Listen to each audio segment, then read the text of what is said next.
Hello students, আবারও তোমাদের সামনে আমি উপস্থিত হয়েছি স্বপন বিশ্বাস। 2026 সালে মাধ্যমিক পরীক্ষার্থীদের জন্য এই ভিডিওটা অবশ্যই গুরুত্বপূর্ণ। বিভিন্ন স্কুলের টেস্টে কোশ্চেন নিয়ে তোমাদের সামনে হাজির হয়েছি। ইতিমধ্যে অনেক ভিডিও ছেড়েছি। এবারে রামকৃষ্ণ মিশন সারদা বিদ্যাপীঠ বাঁকুড়ার যে 2025 সালে অঙ্কের টেস্ট কোশ্চেন আমরা সংগ্রহ করেছি, সেই টেস্টের কোশ্চেন থেকে ইতিমধ্যে তিনটে করে 6টা অঙ্ক দুটো ভিডিওতে ছেড়েছি। এই ভিডিওতেও 3টে অঙ্ক ছাড়ছি, 3টে অঙ্ক করছি। এইটা video third part, Sarada Ramakrishna Mission Vidyapith বাঁকুড়ার এই 2 নম্বরের কোশ্চেন পড়ে এবং 2 নম্বরের কোশ্চেনের তিনটে করে দুটো ভিডিও ছেড়েছি। এই ভিডিওতে আরও 3টে কোশ্চেন ছাড়ছি। তোমরা অবশ্যই ভিডিওটা দেখতে থাকো, ভালো করে স্কিপ করো না, তোমার জন্য অবশ্যই উপকার হবে। এই চ্যানেলে নতুন হও অবশ্যই সাবস্ক্রাইব করে যাও এবং ভিডিও শেষে প্রয়োজনীয় মন্তব্য করতে ভুলো না। শুরু করা যাক আজকের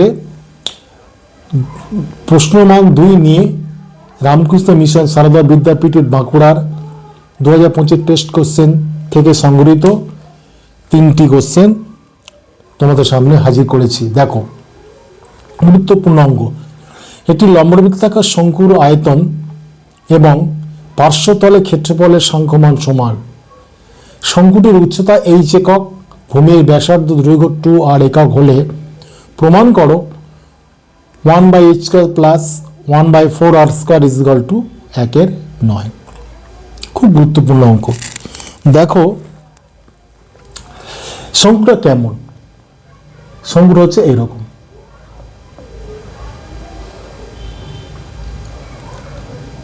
এটা ব্যাসার্ধ, এটা হচ্ছে উচ্চতা, এটা এই উচ্চতাকে h দ্বারা, এটাকে r দ্বারা, এটাকে তির্যক উচ্চতা l দ্বারা প্রকাশ করা হয়। এটা যখন এর ওপর পড়ছে তখন এটা 90 ডিগ্রি কোণ উৎপন্ন করছে। 90 ডিগ্রি করলে এটা তখন তোমার হচ্ছে অতিভুজ হিসাবে পরিণত হয়। আর পিথাগোরাসের সূত্র হলে এটা তখন কি পেয়ে যায়, l² = h² প্লাস r²।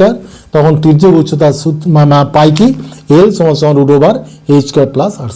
এটাও আমরা পাই, এটা জানি। আগে জানতে হবে শঙ্কুর আয়তনের সূত্র কি। শঙ্কুর আয়তন আগে লিখব, শঙ্কুর আয়তন কত হচ্ছে 1/3 πr²h। যেখানে যেহেতু আগে কিছু লিখেনি, যেখানে r সমান ব্যাসার্ধ এবং h সমান উচ্চতা, ঠিক আছে। আর পার্শ্বতলের ক্ষেত্রফল কি, শঙ্কুর পার্শ্বতলের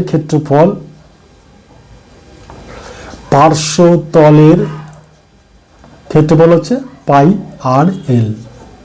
যেখানে আর আমি বলে দিয়েছি, এলটা লিখি তির্যক উচ্চতা, যেখানে হচ্ছে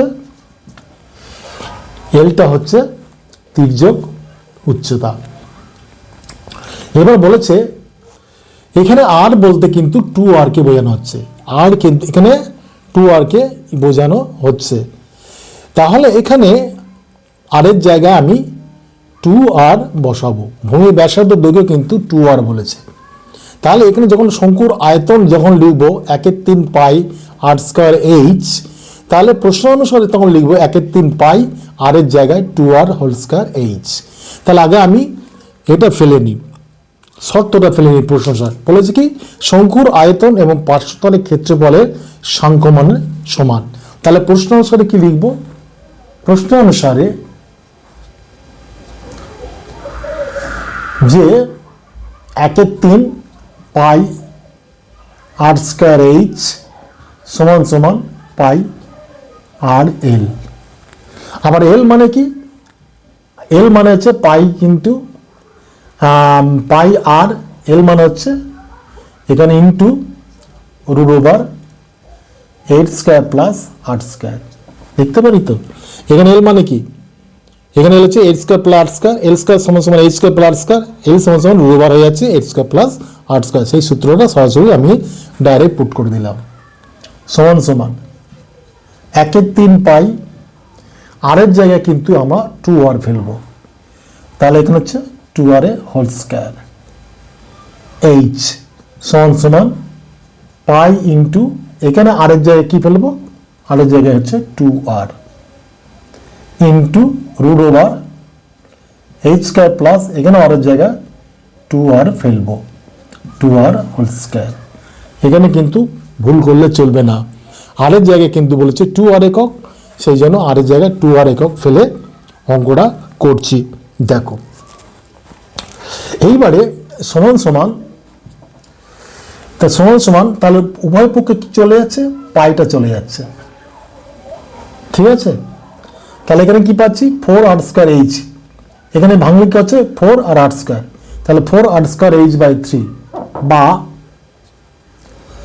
4r স্কোয়ার এইচ বাই 3 সমান সমান, এখানে কি পাচ্ছি 2r পাচ্ছি, তাহলে 2r এলাম, 2r নিয়ে রুট ওভারের মধ্যে কি পাচ্ছি 8 স্কোয়ার প্লাস, এখানে কি পাচ্ছি 4r স্কোয়ার, বুঝা গেল 4r স্কোয়ার এখান থেকে। তাহলে বা এখান থেকেও এখানে এই আটটা, এখান থেকে আর আটটা চলে গেল, ঠিক আছে। তাহলে এখানে কি পাবো 4rh, তাহলে 4rh এই দুইটাকে 3 এর সঙ্গে গুণ করে এদিকে টেনে আনছি বাই 6, কেন আনছি দেখছি, তোমাকে দেখাচ্ছি। তাহলে 4rh ডিভাইডেড বাই 6 সমান সমান root over h square plus 4r square, তাহলে এখানে 2 এখানে 3, তাহলে 2rh বাই 3 হলো। এইবার এই রুটটাকে তোলার জন্য উভয় পক্ষকে আমি বর্গ করব, তাহলে বা 2rh বাই 3 তার হোল স্কোয়ার সমান সমান root over h square plus 4r square তার হোল স্কোয়ার। তাহলে বা এখানে বর্গ করে বের করলে কত হচ্ছে, তাহলে 4r square h square divided by 9, তাই না, 4r স্কোয়ার h স্কোয়ার এখানে 9, আর এখান থেকে রুট থেকে হোল স্কোয়ার করলে এটা উঠে চলে গেল, থাকছে কোনটা h square plus 4r square, h square plus 4r square. আমার প্রমাণ করতে বলেছে কত 1 by h square plus 1 by 4r square is equal to 1/9। তাহলে বা দেখো 1/9টা আনছি কিভাবে, তাহলে এই জায়গায় যদি 9 আনি গুণ করে 1/9, আমি যদি এখান জায়গাটা 1/9টা রেখে দিই, তাহলে আমি 1/9টা রাখছি, আমার 1/9 দরকার, তাহলে এখানে যদি 1/9 রেখে দিই 4r স্কোয়ার থাকছে, তাই নয় কি, তাহলে 4r স্কোয়ার নিচে আনছি, তাহলে এখানে আনছি 8 square plus 4r square divided by 4r square 8 square, আনতে পারি কিনা, এখানে 1/9 গুণ হয়ে আছে, তখন এখানে টেনে আনছি, তখন ভাগ হয়ে আসছে, তাহলে 4r স্কোয়ার h স্কোয়ার চলে আসছে। তাহলে বা 1/9 সমান সমান, এটাকে কি করছি এটার সঙ্গে গুণ করবো, ভাগ করবো, এটাকে এটার সঙ্গে ভাগ করবো, এটাকে সেপারেট করে দিচ্ছি, তাহলে 8 square divided by 4r square 8 square plus 4r square divided by 4r square 8 square, বা 1/9 সমান সমান, এবার দেখো কাটি 8 স্কোয়ার কেটে গেল, তাহলে উপরে কি থাকে 1 বাই 4r স্কোয়ার প্লাস এখানে 4r স্কোয়ার কেটে গেল 1 বাই h স্কোয়ার। দেখো প্রমাণ হয়েছে কিনা, তাহলে 1/9 সমান সমান কত হলো 1 বাই 4r স্কোয়ার, দেখো 1 by 4r square plus 1 by h square, প্রমাণ হয়ে গেল, প্রুফড। আশা করছি গুরুত্বপূর্ণ এই অঙ্কটা তোমরা বুঝে গেছো। তোমরা আগে কি করবে, আগে সূত্রটা জানবে, শঙ্কুর আয়তনের সূত্র কি 1/3 পাই r স্কোয়ার h, পার্শ্বতলের ক্ষেত্রফল সূত্র কি পাই r l, এল যেখানে কি হয় এলটা হচ্ছে root over h square plus r square. আমরা এখানে টানলাম কেন, রুট ওভারটাকে ডান দিকে শুধু নিয়ে গেলাম কেন, এখানে আর এর জায়গায় শুধু জাস্ট 2r ফেলে দিয়ে, কেন বলেছে ভূমি ব্যাসার্ধ দৈর্ঘ্য 2r একক, সুতরাং আর ফেললে কিন্তু হবে না। তাহলে আর এর জায়গায় 2r ফেললাম, আর শুধু এইটাকে রাখলাম কেন, তাই এই রুটটাকে তুলতে হবে আমাকে।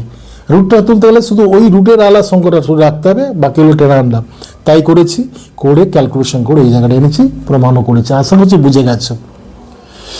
2 নম্বর দাগের অঙ্কটা দেখো, একটি ত্রিভুজের 3টি কোণের অনুপাত 3:3:4 হলে ত্রিভুজটি বৃহত্তম এবং ক্ষুদ্রতম কোণ দ্বয়ের অন্তরে বৃত্তমান কত? খুব ইজি অঙ্ক, খুব বড় অঙ্ক নয়, ভাবনা চিন্তা না, আগে অঙ্কটা যেমন করতে হয়েছে এই অঙ্কটা ততটা নয়। ত্রিভুজের 3টি কোণের সমষ্টি কি? 180 ডিগ্রি। তাহলে বৃহত্তম কোণ কোনটা? 4, আর ক্ষুদ্রতম কোণ কোনটা? 2। তাহলে কোণগুলি ধরি 4x, 2x, 3x, 4x ধরি কোণ তিনটির মান যথাক্রমে, কোণ তিনটির মান যথাক্রমে 2x, 3x, 4x, বৃহত্তম এটা ক্ষুদ্রতম এটা, দুটি বিয়োগ বলেছে। তাহলে প্রতিটি কোণের মান কত? 180 ডিগ্রি যদি হয়, তাহলে অতএব 2x plus 3x plus 4x equal to 180 degree, তাই না? তাহলে কত হচ্ছে? 3 5 3 2 5 4 9, তাহলে x সমান কত হচ্ছে? 180/9, তার মানে 20 ডিগ্রি। তাহলে অতএব বৃহত্তম কোণ কত হচ্ছে? 4 × 20 সমান 80 ডিগ্রি। আর ক্ষুদ্রতম কোণ কোনটা হচ্ছে? ক্ষুদ্রতম কোণ হচ্ছে 2 × 20 ডিগ্রি সমান 40 ডিগ্রি। ঠিক আছে? তাহলে এবার দুটি অন্তরে বৃত্তমান চেয়েছে, তাহলে অন্তর কি? অতএব অন্তর সমান 80 ডিগ্রি মাইনাস 40 ডিগ্রি সমান 40 ডিগ্রি। অতএব বৃত্তিমান কত? তাহলে 180 ডিগ্রি পাই রেডিয়ান, তাহলে 40 ডিগ্রিতে কত? তা বৃত্তিমান হচ্ছে পাই রেডিয়ান বা 180 ডিগ্রি ইন্টু 40 ডিগ্রি। ঠিক আছে, কেটে গেল, 2 × 4 9, তাহলে 2 × 9 পাই রেডিয়ান, এটা হচ্ছে আনসার। তাহলে অন্তর কত হচ্ছে? 2 × 9 পাই রেডিয়ান। এবার পরের অঙ্কটা দেখো, সাইন থিটা সমান 0.8 হলে প্রমাণ করো 5 cot theta minus 3 cosec theta equal to 0। এই ধরনের অঙ্ক কিন্তু মাধ্যমিকে পড়ে, তোমরা প্র্যাকটিস করো। তাহলে আমি চলে যাই এখানে, 5 লিখব বাম পক্ষ, LHS 5 cot theta minus 3 cosec theta, তাহলে সেটা সমান কত হচ্ছে? 5 × cot থিটা মানে কি? cos theta by sin theta বিয়োগ 3 × cosec থিটা মানে কি? 1/sin theta. ঠিক আছে, তাহলে সেটা ইকুয়াল টু কত হয়? তাহলে এখানে আমি sin থিটাকে লসাগু করছি বিয়োগ করার জন্য, তাহলে sin থিটা কেন রাখলাম, এখানে কি পাচ্ছি? এখানে পাচ্ছি 5 cos থিটা মাইনাস, এখানে কি পাচ্ছি? 3, 5 cos theta minus 3 divided by sin theta, 5 cos theta by sin theta minus 3/sin theta, যদি বিয়োগ করি sin থিটা লসাগু হচ্ছে, তাহলে এখানে পাচ্ছি 5 cos থিটা মাইনাস 3 হচ্ছে। এইবার প্রশ্ন হচ্ছে sin থিটা মান দিয়েছে, cos থিটা মান দেয়নি। আরেকটা সূত্র আছে না, যে sin square theta plus cos square theta equal to 1 আছে না? তাহলে এখানে যদি আমি sin থিটা জায়গায় ফেলে দিই 0.8 square plus cos square theta equal to 1, তাহলে অতএব cos square theta equal to কত হচ্ছে? 1 - 0.64, এটাকে বিয়োগ দিলে কত হচ্ছে 6 7 3 3.6, তাহলে অতএব cos থিটা ইজ সমান রুট ওভার 0.36 মানে হচ্ছে 0.6, তাই তো? তাহলে cos থিটার মান কত হচ্ছে 0.6। আশা করছি ক্যালকুলেশন তোমরা বুঝে গেছো, এটাও তো অত নিয়ে আমি ভাবছি না। তাহলে হচ্ছে কত এখানে 5 into 0.6 minus 3 divided by sine theta কত 0.8, তাহলে উপরে কত হচ্ছে 3 বিয়োগ 3 ডিভাইডেড বাই 0.8, 0 বাই 0.8, 0.8, তার 0 মানে 0 সমান সমান রাইট হ্যান্ড সাইড প্রুভড। এই দুটো অঙ্ক খুব সাধারণ মানের অঙ্ক, আশা করছি বুঝে গেছো। একমাত্র 1 নম্বর অঙ্কটা খুবই ভাবনা চিন্তা এবং তোমাদের সামনে হাজির করেছি, আশা করছি তোমরা বুঝে গেছো। যদি ভিডিওটা ভালো লাগে তো অবশ্যই চ্যানেলে সাবস্ক্রাইব করো বলে আজ এই পর্যন্ত শেষ করছি।